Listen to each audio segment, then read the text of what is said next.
আপনার কাছে এই নির্বাচনটা কেন ইন্টারেস্টিং? তিনটে পয়েন্ট আপনি নিজে অনুধাবন করতে পেরেছেন? ইলেকট্রাল ডিফিট তো সবার হয়, কিন্তু একটা ইলেকট্রাল ডিফিটের পরে একটা দল নিশ্চিহ্ন হয়ে যায়, এই ঘটনা কদাচিৎ ঘটে। আপনার কাছে বিজেপির উত্থানটাও মনে হয় না যে রাজনৈতিক একটা স্ট্র্যাটেজিক্যাল উত্থান? এইরকম একটা পাগলের সরকার 1 বছর টিকে গেল, এটা ছিল সুব্রত মুখোপাধ্যায়ের উক্তি। আপনাকে মনে হয় সোশ্যাল মিডিয়া থাকলে সিপিএম এর পতনটা অনেক আগে হতো? পশ্চিমবঙ্গে একমাত্র রাজনীতিক যিনি তার সব কাজকর্ম গোপন মোটামুটি রাখতে পারেন, তার নাম হচ্ছে অভিষেক বন্দ্যোপাধ্যায়। বাকি সবাই খোলাহাট। জ্যোতি বসু ওনাকে গোপনে বলেছিলেন একান্তে ব্যক্তিগত অবস্থায়, তিনি মমতা ব্যানার্জিকে বলেছেন যে বুদ্ধদেব ভট্টাচার্যের সরকার কবে যাবে। 100% ঢপ, 100 না, 1000% ঢপ বললেও কিছু বলা হয় না। দিস ইজ দ্য ওয়ার্স্ট লাই। ফালতু কথা বলার জায়গা পাও না। তোমরা হারলে আলো নিভে যায়, আর তোমরা জিতলে পপুলার ভোটে যেত, তাই তো? কালকে যদি উনি হেরে যান, তাহলে হয়তো বলবেন যে অভিষেক বন্দ্যোপাধ্যায় আর তার দলবল ষড়যন্ত্র করে আমাকে হারিয়ে দিল। আরে ভাই, মমতা বন্দ্যোপাধ্যায় এর হাত ধরেছিলেন বুদ্ধবাবু, যে দেখুন এই শিল্পটা করতে দিন। এই যে সংবাদপত্রের পরিবর্তন মুখ্যমন্ত্রীর জমানায়, সেটা কতটা ব্যথিত করে? যে চ্যানেলে সম্পাদকের পদ বা তার টিকে থাকা নির্ভর করে সে মালিকের আদেশ মতো বিজ্ঞাপন তুলে দিতে পারে কিনা তার উপর, তার চেয়ে আত্মহত্যা করা ভালো, তাই না? নমস্কার, আপনারা দেখছেন শিবম দাস পডকাস্ট। মাস দুয়েক পর আমাদের রাজ্যে বিধানসভা নির্বাচন, আর এই নির্বাচন এবং রাজ্য রাজনীতি নিয়ে যিনি নিরন্তর কাজ করেছেন, রাজনীতিটাকে সামনে থেকে দেখেছেন, বহু অভিজ্ঞতা, বহু গল্প, বহু ঘটনার সাক্ষী, তিনি আজকে আমাদের পডকাস্টের অতিথি, সাংবাদিক সুমন চট্টোপাধ্যায়। স্যার, প্রথমে শিবম দাস পডকাস্টে স্বাগত। আমি প্রথমেই শিবমের দর্শকদের বলে দিই যে একটা অত্যন্ত অন্যায় করেছে, একটি মেয়ের সঙ্গে এনগেজমেন্ট করেছে, তাতে কলকাতা শহরের প্রায় সকলকেই নেমন্তন্ন করেছিল, আমাকে ছাড়া। এতৎ সত্ত্বেও আমি ওর সঙ্গে পডকাস্টে বসতে রাজি হয়েছি। সুতরাং ছেলেটা ভালো বলে আমি আর শেষ পর্যন্ত রাগ করতে পারিনি। একদম বিষয়ে যদি আমি পদার্পণ করি, আজকের দিনে দাঁড়িয়ে 2026-এর রাজ্য রাজনীতি ঠিক কতটা বদলালো? মানে ভেরি স্পেসিফিক্যালি আমার প্রশ্ন, যখন সাংবাদিকতা শুরু করলেন, তারপরে বহু বিস্তৃত পথ পেরিয়ে আজকের সাংবাদিকতাটা কোথায় দাঁড়িয়ে আছে এবং রাজ্য রাজনীতি কোথায় দাঁড়িয়ে আছে? দেখো, আমরা যে সময় মানে সাংবাদিকতার আমাদের মূল পর্ব 1981 সালে আমার হাতে খড়ি, 2011-এ মমতার আগমন, তাহলে 91, 2001, 2011, 30 বছর অফ মাই লাইফ আমি পশ্চিমবঙ্গে বাম রাজত্বে সাংবাদিকতা করেছি। যদিও এর মধ্যে একটা বড় সময় প্রায় 9 বছর আমি দিল্লিতে ছিলাম, কিন্তু আমি দিল্লিতে ছিলাম বলেই তো রাজ্যের রাজনীতি বদলে যায়। তখন পশ্চিমবঙ্গের রাজনীতি প্রধানত দুটি শিবিরে বিভক্ত ছিল, একটা কংগ্রেস, আরেকটা হচ্ছে বাম। বামেরা একটা 13টা দলের একটা কোয়ালিশন গড়ে ওরা যেটা এনশিওর করেছিল সেটা হচ্ছে যাতে একটাও বাম বিরোধী ভোট বাইরে না যায়। এটা প্রধানত জ্যোতিবাবু আর প্রমোদ দাশগুপ্ত এরা এই আর্কিটেকচারটা করেছিলেন। এবং প্যারাডক্সিক্যালি কংগ্রেস বছরের পর বছর নির্বাচনে, অবিভক্ত কংগ্রেস, তারা 41-42% ভোট পেত, কিন্তু বিধানসভায় আসন পেত ওই 42-43টাই। এখন সেখান থেকে 2026-এ যে 42% ভোট পাবে সে 2/3 মেজরিটি নিয়ে সরকার গড়বে। সুতরাং জিনিসটা এতটাই বদলে গেছে। এবং এর প্রধান কারণ হচ্ছে যে আমরা আগে যে বাইপার্টিজান বা বাইনারি পলিটিক্সের দেখেছি, বাম বনাম কংগ্রেস, সেটা ভেঙে তছনছ হয়ে গেছে। এখন কোনো পার্টি বলতে পারে না যে I command x amount of votes. সব পার্টি যেটা করতে পারে সেটা হচ্ছে কয়েকটা স্ট্যাটিস্টিক্স দেখিয়ে বলতে পারে, দেখো গত একটা বা দুটো নির্বাচনে আমরা এত ভোট পেয়েছি। কিন্তু সেটা যে স্থায়ী ভোট কিনা, সেটা কতদিন কার সঙ্গে থাকবে কেউ জানে না। সুতরাং আমার মতে তৃণমূল কংগ্রেসও একটা fleeting entity, so is BJP as of date. বামেরা সাইনবোর্ড হয়ে গেছিল 2024-21 আরো আগে, এখন আমার মনে হচ্ছে ফুল স্টপে পরিণত হবে। হুম, কংগ্রেস মার্জিনালি ওদের যেগুলো খাস তালুক, যেখানে ওরা প্রায় নিশ্চিহ্ন হয়ে গেছিল, সেখানে হয়তো 4-5টা সিট জিতে এলেও আসতে পারে, যেমন উত্তর দিনাজপুর, হুম। মালদা, মুর্শিদাবাদ। আপনার কাছে এই নির্বাচনটা কেন ইন্টারেস্টিং? 3টে পয়েন্ট আপনি নিজে অনুধাবন করতে পেরেছেন যে এতগুলো রাজনৈতিক ভোট দেখো, আমার পেরিয়ে কাছে সব নির্বাচনই ইন্টারেস্টিং। 3টে জিনিস কি না, না। ফোকাসে রাখবেন? আগে আমরা উত্তর কি হবে জেনে প্রশ্নপত্র হুম, লিখতাম, হুম, অর্থাৎ খেটেই যাচ্ছি। আর আনন্দবাজার তো বাম বিরোধী ছিল, হুম, অতএব কোথায় একটু ফাঁক পাওয়া যায়, যেখানে কোনো কন্টেস্ট নেই সেখানেও আমরা দেখিয়ে দিতাম প্রবল প্রতিদ্বন্দ্বিতার মুখে এবার হুম, বাম প্রার্থী, হুম, ঘোড়ার ডিম কিছুই না। হুম, তারপরে যা হওয়ার তাই হতো। এখন 2011-তে মমতা বন্দ্যোপাধ্যায় আসার পরে হুম, ভোটটা অনেকখানি অনিশ্চিত হয়ে গেছে, সেইটুকু হচ্ছে। সুতরাং আমাকে যদি বলিস এলিমেন্ট অফ মজা বা এলিমেন্ট অফ সারপ্রাইজ, কিন্তু মজাটাও আর মজা থাকেনি। 2011 সালে মমতা বন্দ্যোপাধ্যায় যখন পাওয়ারে এসেছিলেন, তখন সম্ভবত তিনি নিজেও ভাবেননি যে তিনি 15 বছর পশ্চিমবঙ্গের মতো একটা রাজ্যে, আবার বলছি পশ্চিমবঙ্গের মতো একটা রাজ্যে, এটা বিহার না, উত্তরপ্রদেশও না, হরিয়ানাও না, হুম, যে তিনি রাজ্যপাটের মাথায় বসে থাকবেন। This by itself is the biggest puzzle. দুটো পাজল আমি এখনো পর্যন্ত রিজলভ করতে পারিনি। একটা হচ্ছে বামেদের ইলেকট্রাল ডিফিট তো সবার হয়, হুম, কিন্তু একটা ইলেকট্রাল ডিফিটের পরে একটা দল নিশ্চিহ্ন হয়ে যায়, এই ঘটনা কদাচিৎ ঘটে। ঠিক আছে, হুম, নিশ্চিহ্ন যদি সাময়িকভাবে হয়ও, তাহলেও তারা রিসার্ফেস করে। এটাই হচ্ছে প্রকৃতির নিয়ম, এটাই হচ্ছে ইতিহাসের নিয়ম। But this left forces in Bengal defies all history, all presidents, all logic. Hmm, এটা আমার কাছে একটা রিডল। আর সেকেন্ড রিডল হচ্ছে মমতা বন্দ্যোপাধ্যায় কি করে 15 বছর পশ্চিমবঙ্গের মতো একটা রাজ্য শাসন করলেন। হুম, যখন এই গভর্নমেন্টের 1 বছর পূর্তি হয়েছিল 2012 সালে, মে মাস না কবে, সেদিন আমি ঘটনাচক্রে নিউ সেক্রেটারিয়েট বিল্ডিং এ হুম, সুব্রত মুখার্জির সঙ্গে দেখা করতে গেছিলাম। হুম, সুব্রতদা তো খুব রসিক লোক, আর আমাকে ডেকেও ছিলেন, তাই গেছিলাম। আমি গিয়ে দেখি সুব্রতদা খুব চিন্তিত মুখে বসে আছে। আমি বললাম, কি ও, তোমার আবার চিন্তা কিসে? না না, আমার নিজেকে নিয়ে কোনো চিন্তা নেই, আমি মন্ত্রী আছি, দিব্যি আছি, আমার পশ্চিমবঙ্গবাসীকে নিয়ে চিন্তা। বললাম, কেন? বলি, তুমি কল্পনা করতে পারো এইরকম একটা পাগলের সরকার 1 বছর টিকে গেল, কেমন?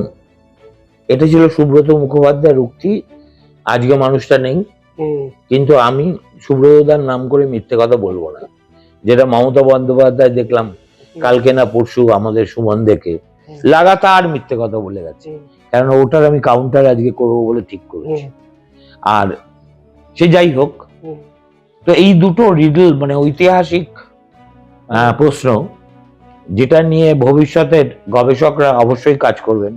আপনার কাছে বিজেপির উত্থানটাও মনে হয় না যে রাজনৈতিক একটা স্ট্র্যাটেজিক্যাল উত্থান? স্ট্র্যাটেজিক্যাল মমতার উত্থান না, strategy? না না না না। দেখো, সবসময় যারা টিএমসি বিরোধী, টিএমসি কি করেছে? সিপিএম এর script they have followed to the letter and spirit, কিন্তু আরো বেশি ক্রুডলি। সিপিএম যেগুলো করতো সেগুলো তার চেয়েও খারাপ কাজ করে টিএমসি, এবং এদের কোনো রাগঢাক নেই। আর সিপিএম এর সুবিধা ছিল সেই জমানায় সোশ্যাল মিডিয়া ছিল না, ফলে এই তোমাদের মতো দৈনন্দিন উপদ্রব ছিল না। এখন তো কোনো কিছু করে পার পাওয়ার উপায় নেই, কারণ everybody is armed with a smartphone, আর everybody is out in the street with a boom. ঠিক আছে, এবং অনেক সময় অনেক স্টোরি হয়তো সাংবাদিকরা পায়নি, হয়তো একটা স্কাফল হচ্ছে কোথাও, ওই পথচারী টুকটুক করে তুলে ফেসবুকে খাইয়ে দিয়েছে বা ইনস্টাগ্রামে খাইয়ে দিয়েছে। তার ফলে এখন রাজনীতিবিদদের পক্ষে কোনো কিছু গোপন রাখা খুব কঠিন। পশ্চিমবঙ্গে একমাত্র রাজনীতিক যিনি তার সব কাজকর্ম গোপন মোটামুটি রাখতে পারেন তার নাম হচ্ছে অভিষেক বন্দ্যোপাধ্যায়। কেমন? বাকি সবাই খোলাহাট, তুমি একটু ভাত টিপলেই বুঝতে পারবে তার হাঁসের কি চড়েছে। আপনাকে মনে হয় সোশ্যাল মিডিয়া থাকলে সিপিএম এর পতনটা অনেক আগে হতো, যেটা বিভিন্ন ক্ষেত্রে অভিযোগ দেখো, পিসির গোঁফ থাকলে বাবারা চার ভাই হতো, এই ধরনের ইয়েতে আমি বিশ্বাস করি না। আর ইতিহাস কখনো কি হলে কি হতো সেই বিশ্লেষণে বসে না, আমিও বসবো না ইতিহাসের ছাত্র। কি হয়েছে তার বিশ্লেষণে বসা যেতে পারে, কিন্তু আনফর্চুনেটলি আমার সে বয়স নেই, এর জন্য প্রচুর গবেষণা করার দরকার, লেগ ওয়ার্ক করা দরকার। আমি একটা জার্নালিস্টিক বই লিখে দিতে পারি, হ্যাঁ, কিন্তু সেটা তো প্রামাণ্য হবে না, সেটা at the end of the day আমার একটা সাবজেক্টিভ ওপিনিয়ন হবে।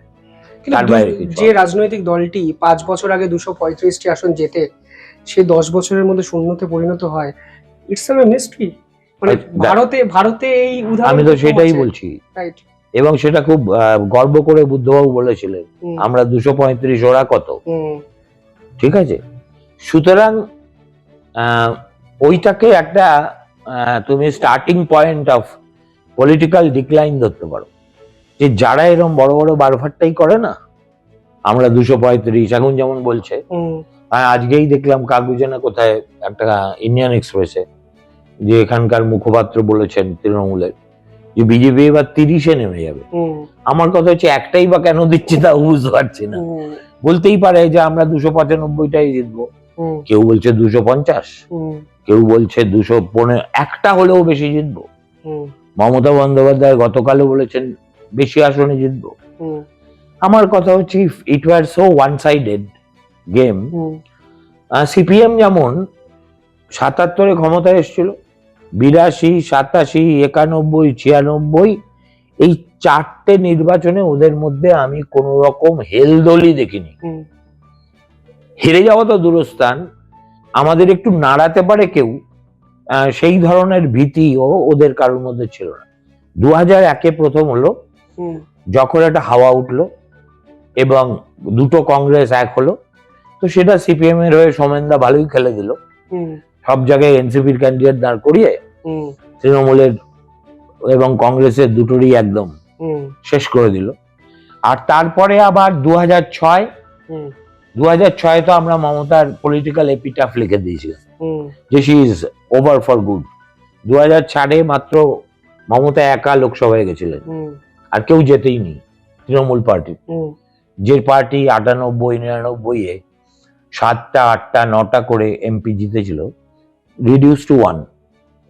তারপরে তাকে ওই পলিটিক্যাল গ্রেভ থেকে আবার রেজারেক্ট করলেন বৃদ্ধ Bhattacharya through his faulty policy of Singur and Nandigram.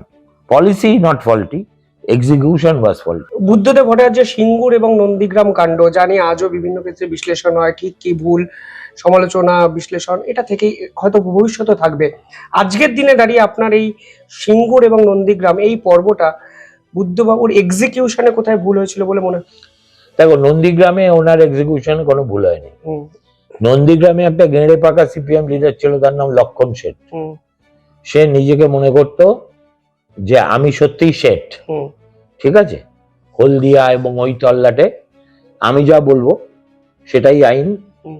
এবং বুদ্ধবাবু স্পেসিফিক্যালি না করে দেওয়ার পরেও ও গিয়ে জমি অ্যাকুইজিশনের নোটিশ বিভিন্ন সরকারি অফিসে লেপটে দিয়েছিল। ওইটা দেখেই যে মানুষ বিগড়ে গেল, তারপরে আর সিপিএম গভর্নমেন্টকে বা পার্টিকে কেউ বিশ্বাসই করলো না, বললো না না না না তোমরা শেষ পর্যন্ত কি করবে কোনো গ্যারান্টি নেই। আর সিঙ্গুরে যেটা মিসক্যালকুলেশন হয়েছিল সেটা হচ্ছে জমি অধিগ্রহণের যেসব সুস্পষ্ট নিয়ম নীতি আছে সেগুলো লঙ্ঘিত হয়েছিল। এটা আমি ব্যক্তিগতভাবে বুদ্ধবাবুকে সতর্ক করেছি, কিন্তু হি ওয়াজ ইন এ স্প্লিটিং হারি।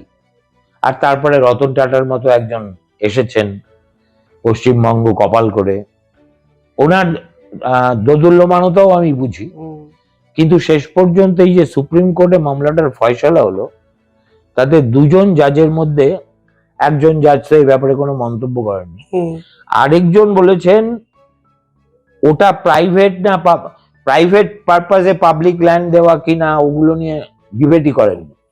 উনি বলেছেন acquisition process was not legal. কথাটা বুঝেছো আলটিমেটলি?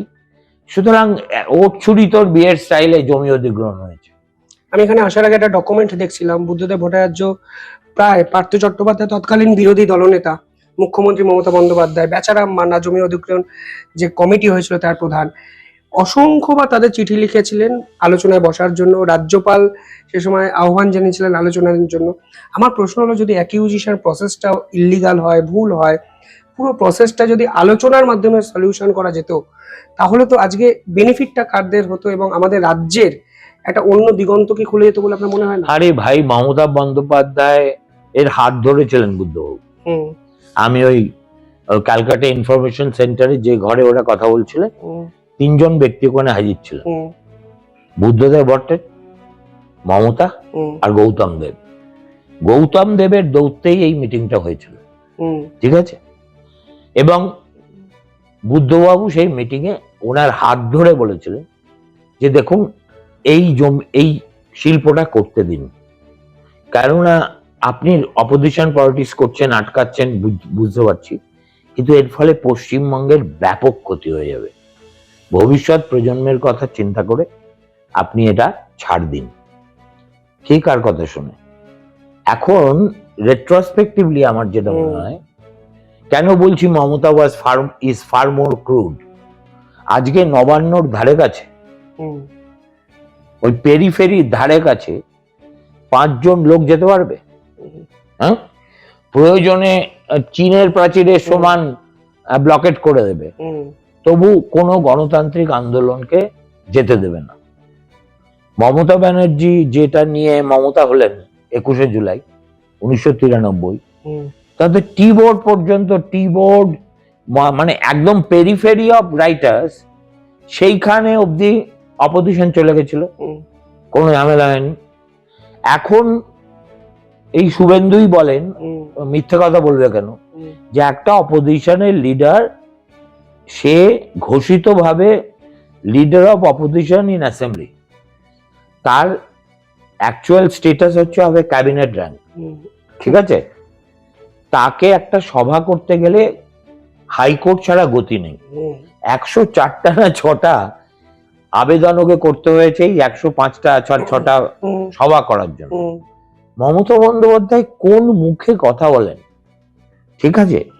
আর যখন ওখানে দুর্গাপুর এক্সপ্রেস হাইওয়ে অবরোধ করে দিনের পর দিন মমতা বসে আছে, সিঙ্গুরে অমুক করে বসে আছে, পার্টির ভিতরে কনসেনসাস ছিল, আজকেও গৌতম দেবকে জিজ্ঞেস করলে উনি বলে দেবেন যে পেঁদিয়ে তুলে দিন। সেদিন যদি জল কামান নিয়ে আর হাতে লাঠি সোটা নিয়ে পুলিশ যেত, মমতা বন্দ্যোপাধ্যায় আরেকবার নাটক করতে হয়তো হাসপাতালে ভর্তি হতেন, কিন্তু সিঙ্গুর আন্দোলনের এইসি কি তেইসি হয়ে যেত। কিন্তু বুদ্ধবাবু was not only a perfect gentleman, he was also very democratic. Opposition align করছে, আমি কি করে তুলে দেবো, কেমন একদম সিপিএম সেক্রেটারিয়েটে এই নিয়ে 3বার 4বার বিরাট বিতণ্ডা হয়েছে। বাকি সবাই একদিকে, বুদ্ধবাবু একদিকে। একই কথা শুভেন্দু অধিকারী আমাকে বলেছেন এবং পাবলিকলিও বলেছে ওদের 2-1বার, সেটা হচ্ছে শুভেন্দু যে মাওয়িস্টদের নিয়ে এসেছিল নন্দীগ্রামে, সেটা রাজ্য সরকার জানতো না তা তো নয়। রাজ্য সরকারের কাছে সিআইডি আছে, আইবি আছে, ডিআইবি আছে, সর্বোপরি তখন একটা অটুট সিপিআইএম পার্টি আছে। তা উনি ইচ্ছে করলে, ওই এখন তো ইউএপিএ হয়েছে, উনি ওকে টাডায় ধরে বা ওই রকম কোনো একটা মানে খুব পিউনিটিভ আইনে ধরে সোজা ভরে দিতে পারতেন, আজও বেরোতে পারতো কিনা ডাউটফুল। উনি কিচ্ছুটি করেননি। একবার ডেকে শুধু শুভেন্দুকে বলেছিলেন, দেখুন আপনার বয়স কম, অনেক দূর যেতে হবে, আপনি এমন কোনো কাজ করবেন না যাতে আমি আপনার বিরুদ্ধে ব্যবস্থা নিতে বাধ্য হই, এর বাইরে একটি কথাও বলেন। বুদ্ধদেব বাবু কোনোদিন মমতা বন্দ্যোপাধ্যায়ের নাম করে একটাও পার্সোনাল অ্যাটাক করেননি। আমি যখন ওকে প্রশ্ন করেছি, অন রেকর্ড আছে, যে জ্যোতিবাবু তো ওকে 420 বলে, বলে না দেখুন ব্যক্তিগত আক্রমণ করাটা আমার পোষায় না। ঠিক আছে, তো মমতা একটা সময়ের প্রোডাক্ট আর বিজেপি আরেকটা সময়ের প্রোডাক্ট। মুখ্যমন্ত্রী নন্দীগ্রাম নিয়ে বলেছিলেন যে নন্দীগ্রামে যে গুলি চালানোর ঘটনা ঘটেছে তার সঙ্গে অধিকারী পরিবারের যোগাযোগ ছিল, একদম অন রেকর্ড বলেছেন। গোটা রাজ্য কার্যত চমকে গেছে। কি বলেছেন? যে নন্দীগ্রামে যারা গুলি চালিয়েছেন, বাপ বেটা মিলে গুলি চালিয়েছিল নন্দীগ্রামে, সে সময় মানে পরিষ্কারভাবে শুভেন্দু অধিকারী এবং শিশির অধিকারীকে নিশানা করেছিলেন। ওনার পক্ষে সবই বলা সম্ভব। কালকে যদি উনি হেরে যান তাহলে হয়তো বলবেন যে অভিষেক বন্দ্যোপাধ্যায় আর তার দলবল ষড়যন্ত্র করে আমাকে হারিয়ে দিল। কেমন উনি ওই যে নন্দীগ্রামে শুভেন্দু হারিয়ে দিয়েছে 1600 ভোটে, ওই এ ব্যথা কি যে ব্যথা বোঝে কি আঞ্জনে, স্বজনই আমি বুঝি মরেছি মনে মনে। মমতা বন্দ্যোপাধ্যায় 6 বার সাউথ ক্যালকাটা থেকে জেতা, একবার যাদবপুর থেকে জেতা, 7 বারের নির্বাচিত এমপি, যে ভোটে 2011-এ গোটা বাংলা সুইপ করে গেল, এই 2021-এ সেই ভোটে মমতা ব্যানার্জি নন্দীগ্রামে হেরে যাবে। আর হারার পরে তো তুমি সব কথাই বলতে পারো, কে সুইচ বন্ধ করে দিয়েছিল, কে আলো বন্ধ করে দিয়েছিল, কি তোমার ছেলেরা লোকেরা বসে কি আঙুল চুষছিল। ফালতু কথা বলার জায়গা পাও না। তোমরা হারলে আলো নিভে যায়, আর তোমরা জিতলে পপুলার ভোটে যেত, তাই তো? পপুলার ভোটে ডায়মন্ড হারবারে 7 লক্ষ মার্জিনে জিতেছে অভিষেক বন্দ্যোপাধ্যায়। সুতরাং এগুলো ফালতু কথা। ফলে ওদের পার্টিগতভাবে, মমতার ব্যক্তিগতভাবে, অভিষেকের ব্যক্তিগতভাবে একমাত্র টার্গেট হচ্ছে শুভেন্দু অধিকারী।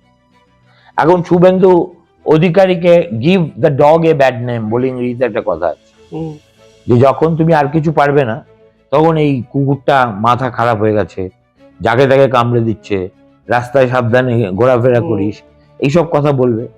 সুতরাং to that extent Mamata Bandyopadhyay কি বললেন না বললেন, 2009 সালের ঘটনা ওনার 2025 সালে বা 26 সালে মনে পড়লো, আরে বাবা না তো পুলিশ তো গুলি চালায়নি, শুভেন্দুর লোকেরা গুলি চালিয়েছে। তার 16 বছর ধরে আপনি কি করছিলেন? What were you doing? Suvendu left your party 2021-এর ভোটের আগে, তারপরে সঙ্গে সঙ্গে বলতে পারতেন। তারপরেও 5 বছর শুয়েছিলেন, কেননা ওর মাথায় যখন যা আসবে ও তাকে সেই সম্পর্কে বলে দেবে। মুখ্যমন্ত্রী ইতিহাস চালনা করতে ভালোবাসেন। আমরা সম্প্রতি একটি সাক্ষাৎকারে তার একটা রিফ্লেকশন পেলাম। তিনি প্রকাশ্যে বলছেন সাংবাদিক সুমনদিকে যে জ্যোতি বসু ওনাকে গোপনে বলেছিলেন একান্তে ব্যক্তিগত অবস্থায়, তিনি মমতা ব্যানার্জিকে বলেছেন যে বুদ্ধদেব ভট্টাচার্যের সরকার কবে যাবে। প্রথমত আপনি মুখ্যমন্ত্রীকে কাছ থেকে দেখেছেন, জ্যোতিবাবুকেও দেখেছি, জ্যোতিবাসুকে দেখেছেন, বুদ্ধদেব ভট্টাচার্য জমানাকে তো টপ ফর্মে সাংবাদিকতা করেছেন। কতটা বিশ্বাসযোগ্য এই স্টেটমেন্টটি এবং আসলে এই সম্ভাবনা? 100% ঢপ, 100 না 1000% ঢপ বললেও কিছু বলা হয় না। This is the worst lie that a person can utter about someone who is dead, about someone of the stature of Jyoti Bose, and about someone who digested his own ego only to be a disciplined soldier of the party. দুবার ভদ্রলোককে দেশের প্রধানমন্ত্রী করার জন্য বাকিরা সবাই উৎসাহী ছিল, কেবল দল উৎসাহী ছিল না বলে হতে পারে না। তারপরেও দ্যাট হ্যাপেন্ড ওয়েন ওই 1900, আমার অত আজকাল টাইম মনে থাকে না, 91 ওই সময় হবে। তারপরেও তো অনেকদিন দীর্ঘদিন বেঁচে ছিলেন। আর মমতা ব্যানার্জিকে আমি জীবনে কোনোদিন ওই ইন্দিরা ভবনে দেখিনি। আমি ইন্দিরা ভবনে যদিও যখন ওখানে ছিলেন, ওখানে সর্বক্ষণ থাকতেন, দুপুরে খাওয়া রাত্রের খাওয়া বাদ দিয়ে। ওনার ওই পার্সোনাল সেক্রেটারি ছিল কি জয়প্রকাশ কি ঘোষ, আর যিনি অলমোস্ট এভরিডে বিকেলবেলা বা সকালবেলা গিয়ে দেখা করতেন তার নাম সুভাষ চক্রবর্তী। আর ও এক ডাক্তার ছিল, যে ডাক্তার রোজ গিয়ে দেখে আসতো। তার নাম ছিল রাজীব, ডক্টর রাজীব শীল। ইয়াং ম্যান ছিল, আমার বিশেষ বন্ধু। আর যে মানুষটা উনি অসুস্থ হওয়ার পরে 24 আওয়ার্স কেয়ারে রেখেছিল, তার নাম শ্রবণ কুমার টোডি। ঠিক আছে? এবং মিস্টার টোডি ছিলেন ওনার অ্যাকচুয়ালি মানে ওই শেষ জীবনের অন্ধের যষ্টি। আর আমিও বহুবার গেছি। মমতা বন্দ্যোপাধ্যায়ের পদচিহ্ন ওই বাড়ির ইন্দিরা নিবাসের 1000 মিটার রেডিয়াসের মধ্যে পড়েছে বলে আমি শুনিনি। কেননা পড়লে ওখানকার সিকিউরিটি আমায় বলতো, কেউ না কেউ তো বলতো, এটা খবর একটা শেষ সময়কার, তাই না? তো কোথায় উনি কি চুপি চুপি গেছেন রাত্রি 2টোয় একটা বৃদ্ধ প্রায় নবতিপর মানুষের সঙ্গে দেখা করতে? এইসব ছাড়তো, এগুলো শুনলেও গাপিত্তি জ্বলে। এবার আরো খুব ঘেন্না লাগে যে আমরা এই বাংলায় বাস করি এবং সেই মুখ্যমন্ত্রীর মানে মানে ইন্টারভিউ নিতে একজন সে সাংবাদিক না ভক্ত না লবঙ্গলতিকা, হ্যাঁ, না ওই সেই একটা লজ্জাবতী লতা, আমি কিছুই বুঝে উঠতে পারলাম না। রাজ্যের যতগুলো ইস্যু হুইচ আর অ্যাজিটেটিং পিপল, তার একটাও জিজ্ঞেস করা হলো না। তার মানে কি আগে থেকে সব ঠিক আছে এবং হঠাৎ এখন এটা ওদের রেগুলার খেলা। Come every election you will see Mamata giving a লম্বা ইন্টারভিউ টু দ্যাট চ্যানেল। তারপরে ওরা একটু একটু অন্যরকম হতে হয়, তাই একটু অন্যরকম হয়। এটা আমি 24-এর আগে দেখেছি, 21-এর আগে দেখেছি, 19-এর আগে দেখেছি। যখনই ভোট হবে তখনই, এবং তার পেছনে কিছুই না, হয়তো 5 কোটি 10 কোটি টাকার বিজ্ঞাপনের রফা হয়েছে। এখন মুশকিল হচ্ছে আমাদের সাংবাদিকতা এখন এমন একটা জায়গায় চলে এসছে, যেটা আমি টাইমস অফ ইন্ডিয়ার কাজ করতে গিয়ে বুঝেছি, যেখানে মালিকরা সাংবাদিকদের ব্যবহার করে কেমন টু আর্ন মানি। 24 ঘন্টা তো একেবারে মানে এ ব্যাপারে আমি শুনতে পাই যে মানে এর চাইতে খারাপ আর কেউ নেই। যাদেরকে ওরা বিভাগীয় প্রদান করে আনে বা দপ্তরে, তাদের প্রত্যেককে বলে দেয় 5 কোটি টাকা বিজ্ঞাপন আনতে হবে, যদি আনতে পারো তাহলে পদে থাকবে, না পারলে ফটো। গৌতম ভট্টাচার্য বলে ছেড়ে দিয়েছে, পর আর শিলাদিত্য কর বাচ্চাটা, ও এখন এই সময় না কোথায় গেছে, শিলাদিত্য ছেড়ে দিয়েছে। তো আমার বক্তব্য হচ্ছে যে চ্যানেলে সম্পাদকের পদ বা তার টিকে থাকা নির্ভর করে সে মালিকের আদেশ মতো বিজ্ঞাপন তুলে দিতে পারে কিনা তার উপর, তার চেয়ে আত্মহত্যা করা ভালো, তাই না? এটা আমি দেখেছি, এটা আমি এই সময় কাজ করার সময় আমি নিজে ফেস করেছি। আপনি সংবাদপত্রের এই বদলটাও খুব চোখের সামনে দেখলেন, আপনার হাত ধরে সংবাদপত্র, দুটো সংবাদপত্র ইনফ্যাক্ট চালু হয়েছে। তো এই যে সংবাদপত্রের পরিবর্তন মুখ্যমন্ত্রীর জমানায়, সেটা কতটা ব্যথিত করে এবং কাজ করা কি এই জমানায় অনেক বেশি কঠিন হয়ে গেল? মানে যদি বাম জমানার সঙ্গে তুলনা করেন, সাংবাদিকদের কাজ করা কতটা কঠিন হয়ে যাচ্ছে? দেখো, বাম জমানায় আমি তো আনন্দবাজারের কাজ করেছি, আনন্দবাজারের সঙ্গে বামেদের সম্পর্ক এরকম ছিল, কিন্তু ওরা আমাদের গাল দিত ওদের গণশক্তিতে আর মাঠে ময়দানে। জ্যোতিবাবু একদম রুটিনলি 4টে সংবাদপত্র আমাদের শত্রু, নাম বলতেন না কিন্তু, আর কখনো কখনো খুব রেগে গেলে এই আনন্দবাজার, এই 4টে কাগজ কি কি, আনন্দবাজার, টেলিগ্রাফ, স্টেটসম্যান আর একটা কোন কাগজ জানো, এর বাইরে কোনো গাল দিত না আমাকে। আমি তো আনন্দবাজার পত্রিকা চালিয়েছি 1 দিন 2 দিন না 11 বছর। আমাকে একদিনের জন্য কখনো না মালিক না বিজ্ঞাপন দপ্তর থেকে বলেছে এই রাজ্য সরকার আমাদের বিজ্ঞাপন বন্ধ করে দিয়েছে তোমার লেখার জন্য। আমি তো ওই সময় বুদ্ধবাবুকে সবচেয়ে মানে ক্রূরতম ভাষায় গাল দিতাম, অসীম দাশগুপ্তকে গাল দিতাম, কাউকে তো আমি ছাড়িনি। কিন্তু communist party was led by gentlemen, all said and done. Gentlemen, and I will not say erudite, but educated people. Don't forget, বুদ্ধবাবু Presidency কলেজের ছাত্র, রাইট। অনিল বিশ্বাস আমার বাবার ছাত্র, আমি জানি তো এদের ব্যাকগ্রাউন্ড গুলো জানি। শ্যামল চক্রবর্তী, সুভাষ দা ডিগ্রি কি ছিল আমি জানি না, কিন্তু ওই রকম পলিটিক্যালি ওয়াইজ লোক আমি খুব কম দেখেছি। আর সুভাষের বাড়িতে যখনই যেতাম দেখতাম যারা দর্শনার্থী হয়ে বসে আছে বা কৃপা প্রার্থী হয়ে বসে আছে তাদের মধ্যে সিপিএম এর লোক খুব কম। কিছু ফেরেববাজ এসছে সুভাষ দা করে কিছু আদায় করে নিতে, আর অধিকাংশই হচ্ছে অন্য দলের, কংগ্রেসের লোকেরা, পাড়া প্রতিবেশী। সুভাষ দার দরজা ওয়াজ ওপেন টু এভরিওয়ান। এরা এই ধরনের রাজনীতি করেছে। কার সাথে কার তুলনা করছিস? আর এই জমানার সংবাদপত্ররা কিভাবে সাফার করছে? একটা ভালো জিনিস হয়েছে, এই জমানায় সংবাদপত্রের কোনো প্রাসঙ্গিকতাই নেই। কেমন? এটা ভালো হলো না খারাপ হলো সেটা আমি তো বলতে পারবো না, কারণ এটা ইতিহাসের গতি। সেই গতি রুদ্ধ করারও আমি কেউ নই, আর সেই গতিকে এগিয়ে নিয়ে যাওয়ারও আমি কেউ নই। আমি এইটুকু বলতে পারি, আমরা খুব ফরচুনেট। আমরা যে সময় সংবাদপত্রে কাজ করেছি সেটা দৈববশে, যেহেতু আমাদের কার্যত কোনো কম্পিটিশন ছিল না, অতএব আমরাই দাদা ছিলাম। আর যেহেতু আনন্দবাজার পত্রিকা ওয়াজ নাম্বার 1, ফলে আমরা দাদারও দাদা ছিলাম। হ্যাঁ, এখন আনন্দবাজার পত্রিকা পড়ে আমি অন্তত গত 6-7 বছরের কাউকে কোনো প্রতিক্রিয়া দিতে শিখিনি। আমার কাছে তো অনেক মেসেজ আসে, সাধারণ মানুষের আসে, দাদা আনন্দবাজারের এই লেখাটা পড়ুন। আগে এটা ছিল একদম হড় বকত, আবার আনন্দবাজার বিজ্ঞাপন দিত। আনন্দবাজার কি বললো, গোটা পৃথিবী ভাড়মে যাও, আনন্দবাজার কি বললো সেটা হচ্ছে সবচেয়ে ইম্পর্টেন্ট। এই অস্মিতা ছিল ওর নামের মতো আনন্দবাজারে কাজ করার। এখন এই যে খবরের কাগজগুলো অপ্রাসঙ্গিক হয়ে গেল, তার মূল কারণ হচ্ছে ডিজিটাল এজ।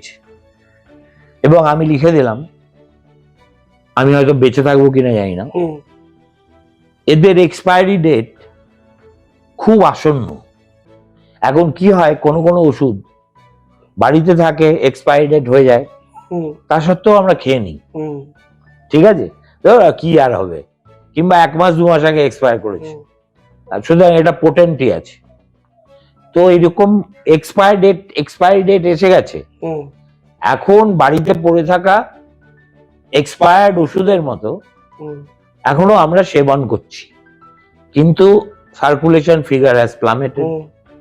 আনন্দবাজার পত্রিকায় আগে 1 পাতা বিজ্ঞাপন দিতে হলে না, মানে কি বলবো, যার প্রথম কথা ছোটখাটো ব্যবসায়ী এসব কল্পনাও করতে পারতো না। এখন শুনেছি মানে কোনো ব্যাপারই না, সামান্য কয়েক লাখ টাকা দিলেই ফুল পেজ বিজ্ঞাপন দিয়ে দেবে। তার মানে কি? তার মানে পেটে টান পড়েছে। আনন্দবাজারের মতো প্রতিষ্ঠান যখন শয়ে শয়ে কর্মীদের ছাঁটাই করে, ঠিক আছে, এবং কর্মীদের ডিসকারেজ করে, তোমরা অফিসে এসো না, তোমরা যে যার মতো করে বাড়িতে বসে ওয়ার্ক ফ্রম হোম করো, আর রিপোর্টারদের বলে দিয়েছে তোমরা প্রেস ক্লাবে যাও, প্রেস ক্লাবে আমাদের গাড়ি থাকবে, সেটা নিয়ে টোটো করে বেড়াও, বেরিয়ে আবার প্রেস ক্লাবে এসে যেখান থেকে খুশি তোমার স্টোরি ফাইল করে দাও। কেন করেছে? অস্টেন্সিবল কারণ হচ্ছে বিদ্যুতের মাসুল কমাতে। ঠিক আছে, তার মানে কি? তার মানে পেটে লাথি পড়েছে। পেটে লাথি কেন পড়েছে? আনন্দবাজার এজ এ ব্র্যান্ড তার গুরুত্ব কমেছে বলে কি? না, পেটে লাথি পড়েছে কেননা মানুষের সংবাদপত্র পড়ার অভ্যেসটাই বদলে গেছে। এখন কেউ সংবাদপত্র পড়ে না। আগামী 5-10 বছরের মধ্যে এইসব চ্যানেল দেখছি না, যারা সব দাদাগিরি করে বেড়াচ্ছে, এদের একই অবস্থা হবে। The only thing that will survive is digital. Now the question is how you adapt yourself to the digital world. আনন্দবাজারের যে digital version, which is far more successful, 1 কোটির উপর ভিউয়ার, বোধহয় আরো বেশি হয়ে গেছে, God knows how many. আর আনন্দবাজারের সার্কুলেশন কত? যাই হোক, আমি আজকাল অত সরকারি প্রেসার কি এটা কারণ? মানে অনেক সংবাদপত্র তো বন্ধ হয়ে যাচ্ছে। বাকি সমস্ত সংবাদপত্র তো মমতা বন্দ্যোপাধ্যায় হচ্ছে এডিটর। মমতা বন্দ্যোপাধ্যায় এডিটর কাম পাবলিশার, আমি কারোর নাম করছি না। বাকি যে কপিস আছে পাতেদার মতো, তারা তাদের সবার এডিটরের নাম মমতা বন্দ্যোপাধ্যায়, পাবলিশারের নাম মমতা বন্দ্যোপাধ্যায়, মমতা বন্দ্যোপাধ্যায় মালিকানাটা আরেকজনকে দয়া করে দিয়ে রেখেছে। হুম, আনন্দবাজার এখনো ততটা হয়নি, হুম, আনন্দবাজার নিজেদের এখনো এলেম আছে, হুম। কিন্তু বাকিদের কথা আর বলিস না। আপনি নিজে কি শিখলেন বা দেখলেন যখন আপনি এই সময়ের দায়িত্ব নিলেন? তখন দেখলাম যে সংবাদপত্র জগৎ সবচেয়ে একেবারে বদলে গেছে। হুম, আমাদের সময় আমরা শুরু করেছিলাম এমন একটা সময় যখন বলা হতো এডিটোরিয়াল এবং নন এডিটোরিয়াল ডিপার্টমেন্টের মধ্যে একটা অদৃশ্য চীনের প্রাচীর আছে। হুম, এ পক্ষ ও পক্ষে যাবে না, ও পক্ষ এ পক্ষে আসবে না।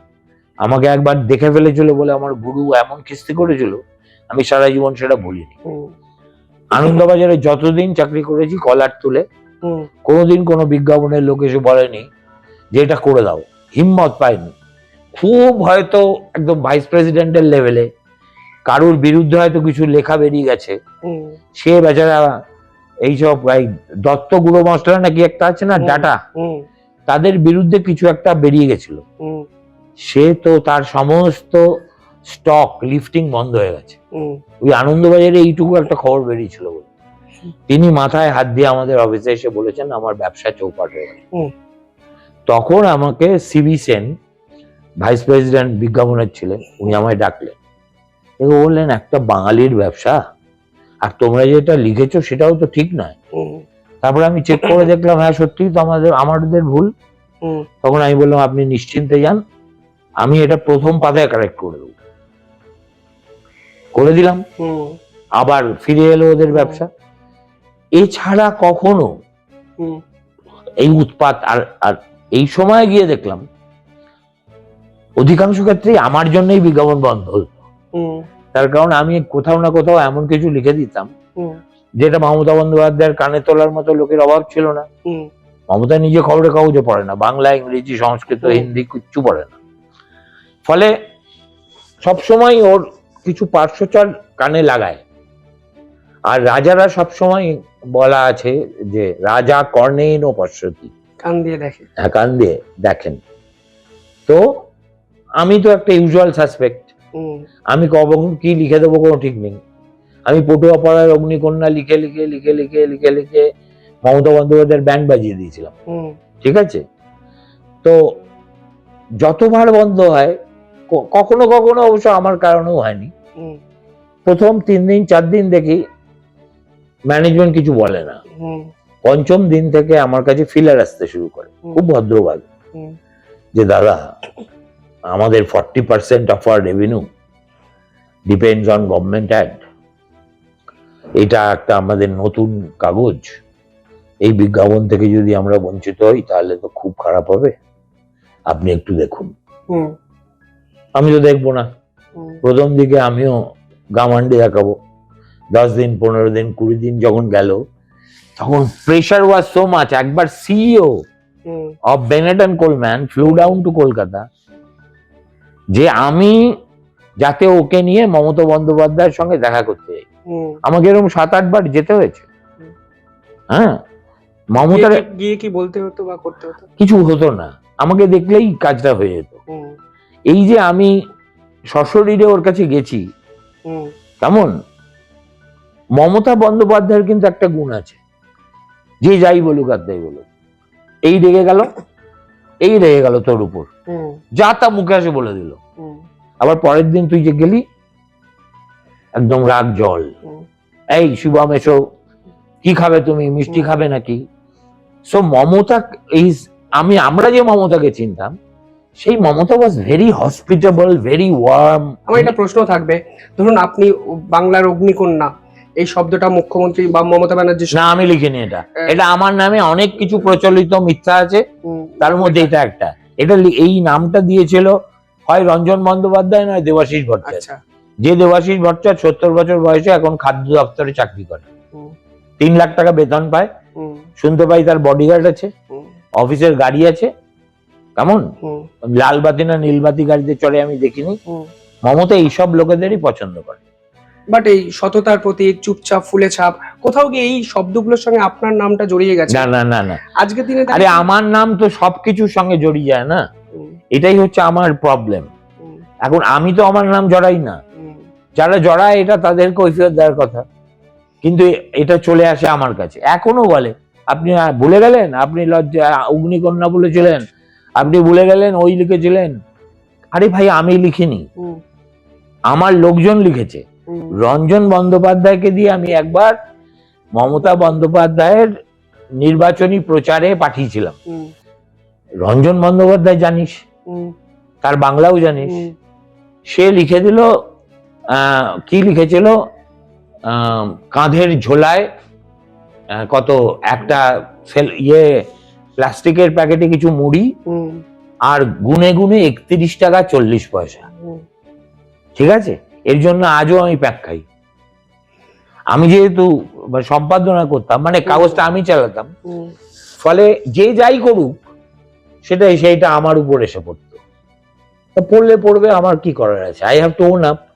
বিকজ কোথাও কি আপনি মুখ্যমন্ত্রী ছায়া সঙ্গী, এটা তো মানবেন। এবং আমার যতদূর মনে আছে মুখ্যমন্ত্রী আপনার এই বাড়িতে এসেছিল কি কোনোদিন, বা না, আমার আনন্দবাজারের বাড়িতে এসেছিল। আপনি বহু সফরে একসঙ্গে মুখ্যমন্ত্রীকে খুব ক্লোজলি দেখেছেন।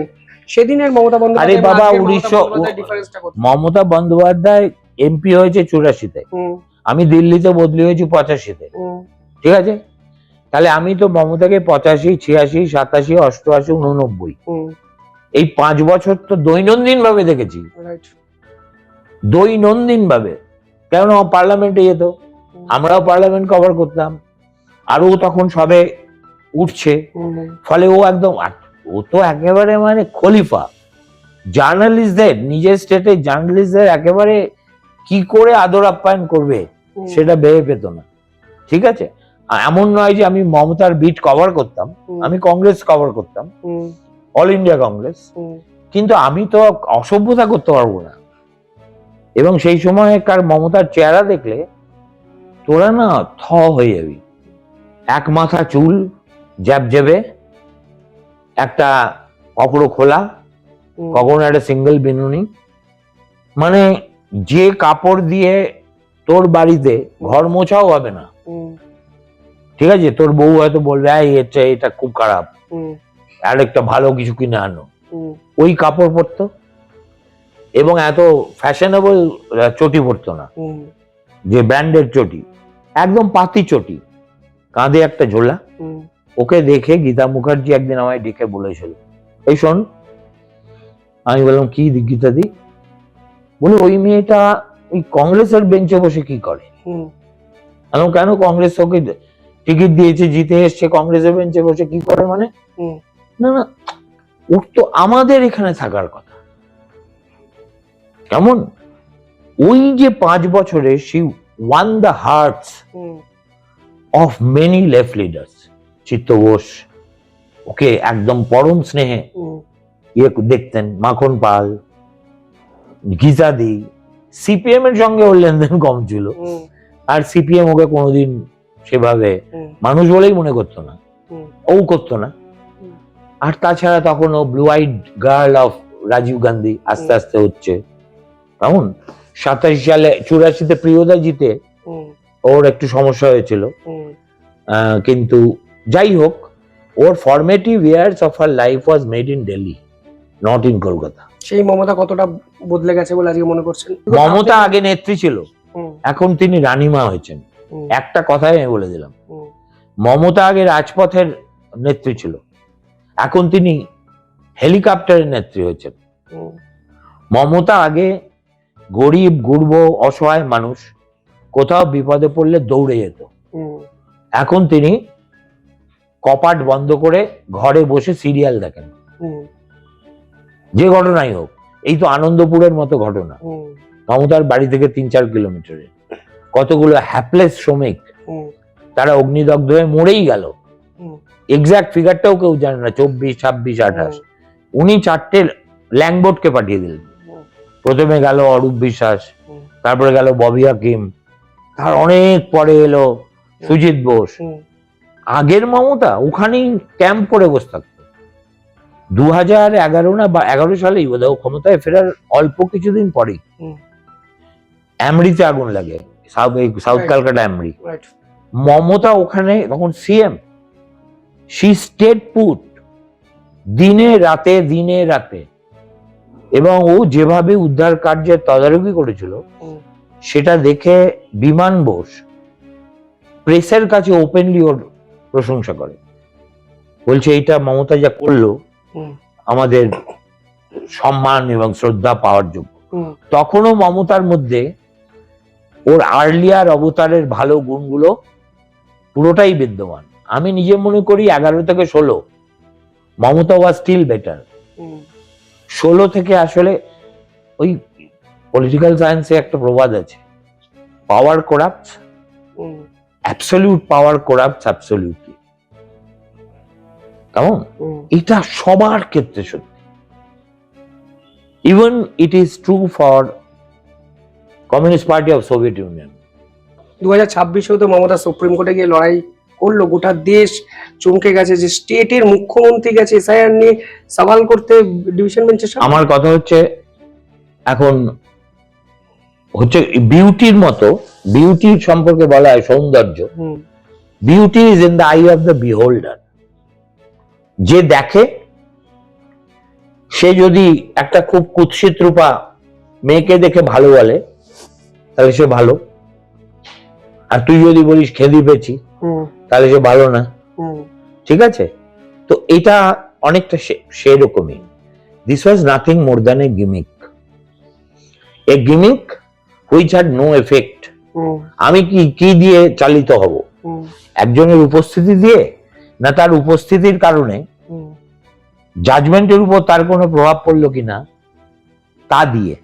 আমি ভাই দ্বিতীয় দলের লোক, ওখানে তো তুই গিয়ে আরো মানে গিয়ে কেউ দাঁড় করে দিতে পারিস, ঐশ্বর্য রায়কে আরো বেশি লোক দেখবে।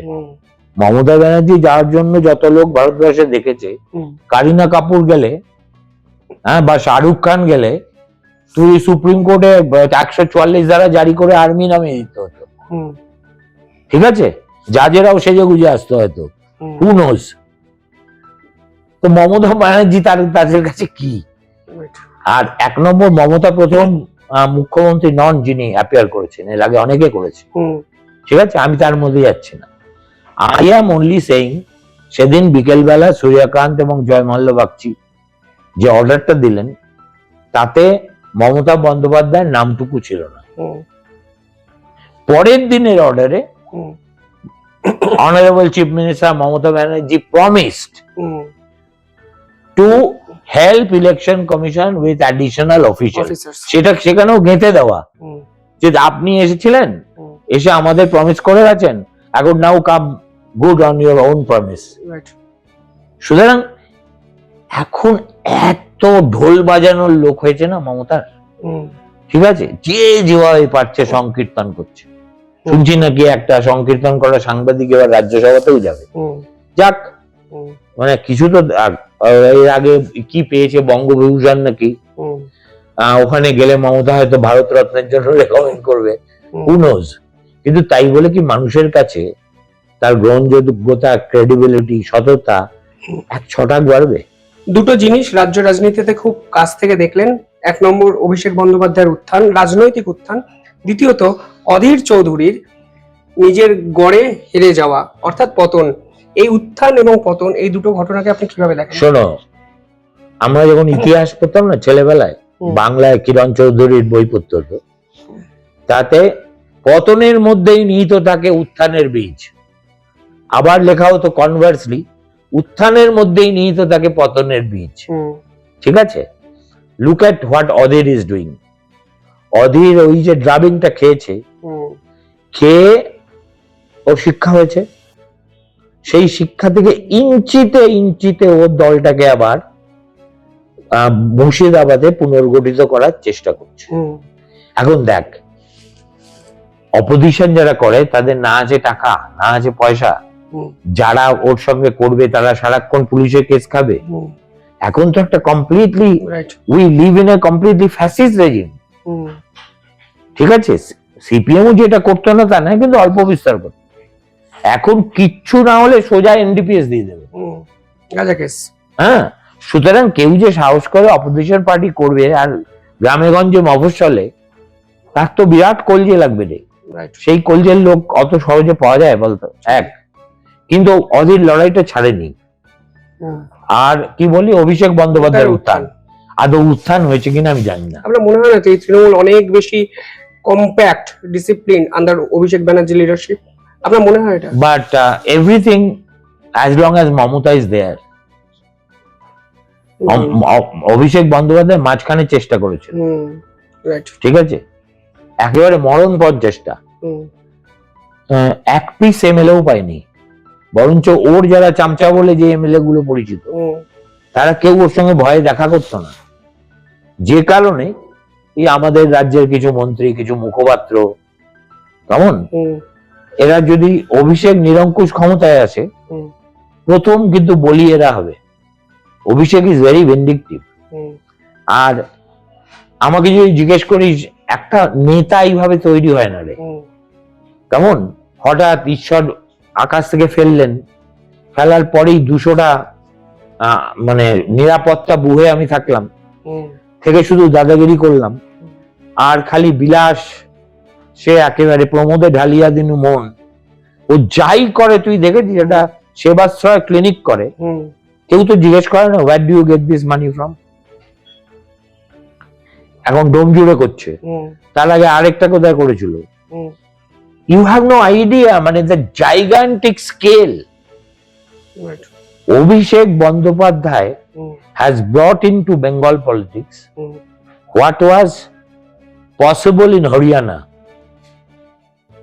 in Delhi. দিল্লিতে পলিটিশিয়ানদের বাড়ির বাইরে আমি যখন কাজ করতাম দেখতাম তখন বিএমডব্লিউ ভারতে পাওয়া যেত না, মার্সিডিজ, বিএমডব্লিউ সব লাইন দিয়ে দাঁড়িয়েছে। আর ভালগার ওয়েল দেখানোটাই হচ্ছে দিল্লির রাজনীতির নিয়ম। আর আমাদের হচ্ছে ফ্রুগালিটি। আমাদের জ্যোতি ঘোষ 7A সিটে যেত, এক্সিকিউটিভ ক্লাসে যেত না। 7A আর 7B এই দুটো হচ্ছে ইন্ডিয়ান এয়ারলাইন্স এর ইকোনমি ক্লাসের প্রথম দুটো সিট। একটাই জ্যোতিবাবু বসতেন জানলার দিকটায়, আর যদি তার সঙ্গে কেউ যেতেন তাহলে আরেকজন বসতেন। বুদ্ধবাবু তাই এখন প্লেন চার্টার করে চলে যাচ্ছে। একটা কালকা যোগী ছোকরা, তার একমাত্র ক্লেম টু ফেম ইজ যে ওর পিসির নাম মমতা, এবং একবার টোটালি জালি করে আর দুবার, প্রথমবার হয়তো সত্যি ছিল, তখন মার্জিন ছিল 50-52 হাজার, এখন সেটা 7 লাখে উঠে গেছে। অনিল বোসের মার্জিনকেও ডিফিট করে দিয়েছে। আমি সেদিন মানবো অভিষেক বন্দ্যোপাধ্যায় লিডার, যেদিন দৃশ্যপট থেকে মমতা বন্দ্যোপাধ্যায় চলে গেলে ওর অধীনে দল আজকে যেরকম চেহারা দেখছি সেই চেহারায় দেখতে পাবো। বাম রাজনীতি ফিরে আসার সম্ভাবনা দেখতে পান? এটা আমি তো গণৎকার নই, মানে আমাকে কখনো কি দেখেছিস যে মিউজিয়ামের সামনে টিয়া পাখি নিয়ে বসতে দেখেছিস? যে অ্যাক্টিভিটি আপনাকে ইমপ্রেসড করে বামেদের? আগে করতো, এখন আর করে না। এখন যেসব কাহিনী শুনছি ইভেন ইয়াং লিডারদের, তাদের লজ্জায় মাথা হেট হয়ে যাচ্ছে। কালকে আপনার একটা ভিডিও নিয়ে বিতর্ক হয়েছে দেখলাম, যে Pratik is goes to TMC. Yes he is. Confirm আপনি? Don't ask question the Caesar. Julius Caesar কে কেউ প্রশ্ন জিজ্ঞেস করতো না। মীনাক্ষী আপনার কাছে মীনাক্ষী বোকারটা হয়ে গেছে। She began with promise, but now she has become part of the CPIM establishment. কেমন, আগে ওর গায়ে যেরকম একটা মাটির গন্ধ পেতাম, সেটা ক্রমশ আর নেই। এখন মানে আমি বলছি না যে ও ডাব সাবান ব্যবহার করে, তো লাইফ বয় তো করেই। এই যে আন্তর্জাতিক রাজনীতি নিয়ে বেশি চর্চা করা, মাঠে ময়দানে ঝাঁপানো, কোথাও কি এটা ব্যাকফায়ার হচ্ছে বাম রাজনীতিতে বর্তমান সময়? প্রাসঙ্গিক আজকের কনটেক্সটে বামেরা কেন আন্তর্জাতিক ইস্যু নিয়ে করে, ওটা ওদের স্বভাব, ওদের দেখাতেই যাবে। They are always more worried about Venezuela than about Bihar আর ইউপি। এটাই ওদের সারা জীবনের রাজনীতি, তাই করে যাচ্ছে। ফসিল তো বামপন্থীরা, একটা গাছ যখন ফসিল হয়ে যায় দেখেছিস, গাছের মতো থাকে কিন্তু গাছে প্রাণ নেই, গুঁড়ি হয়ে যায়। তো বামফ্রন্ট একটা একদা মহিরুও ছিল, তোদের ওই শিবপুরে বোটানিক্যাল গার্ডেন্স এর বট গাছের চাইতেও বড় মহিরুও ছিল। এখন সব কাণ্ড প্রশাখা সব ধুলিসাৎ হয়ে গিয়ে প্রকাণ্ড একটা জড়ো শিকড় হয়ে রয়েছে, যার হাতপথ কিছুই নেই। মোহাম্মদ সেলিমের কি এখান থেকে কিছু করার সম্ভাবনা আছে? I think the worst thing that can happen to CPM at this crucial time is Selim becoming the secretary. 2026-এর নির্বাচন 2 মাস বাকি আছে।